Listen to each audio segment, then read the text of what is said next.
Menopause বা মহিলাদের মাসিক সম্পূর্ণরূপে বন্ধ হয়ে যাওয়া সাধারণত ভারতীয় মহিলাদের মধ্যে ৩৮ থেকে ৫০ বছর বয়সের মধ্যে কিন্তু এই মেনোপজ হয়ে থাকে, এবং এই মেনোপজের সময় কিন্তু মহিলারা কিছু শারীরিক এবং মানসিক পরিবর্তন লক্ষ্য করে, কিছু সমস্যার সম্মুখীন হন।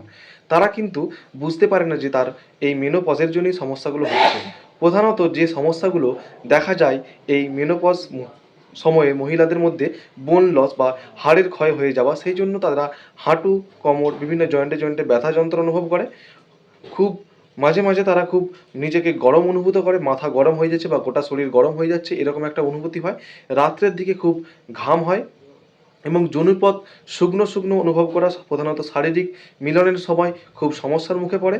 মুড চেঞ্জ হয়ে যায়, মাঝে মাঝে তাদের মুড চেঞ্জ হয়ে যায়, ঘুমের ডিস্টার্ব হয়, ঘুম কমে যায় রাত্রে।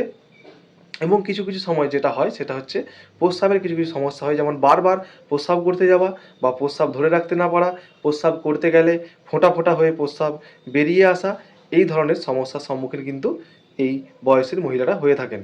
তো এর যে কারণ সেটা কিন্তু হরমোনাল চেঞ্জ। আমাদের শরীরে যে হরমোন মহিলাদের এই জননতন্ত্র বা এই যে মাসিক চক্রকে রেগুলেট করেছিল, সেই যে রেগুলেটটা বন্ধ হয়ে যাওয়ার জন্য কিন্তু শরীরে কিন্তু হরমোনের ডিসব্যালেন্স হয়, এবং এই হরমোনের ডিসব্যালেন্সের জন্য এই কিছু কিছু শারীরিক সমস্যা এবং মানসিক সমস্যা কিন্তু মহিলারা ফেস করেন। তো এই রকম যদি এই বয়সের মহিলাদের আপনারা বুঝে থাকেন যে আপনার এই ধরনের সমস্যা হচ্ছে, তাহলে অবশ্যই ডাক্তারের পরামর্শ নিন।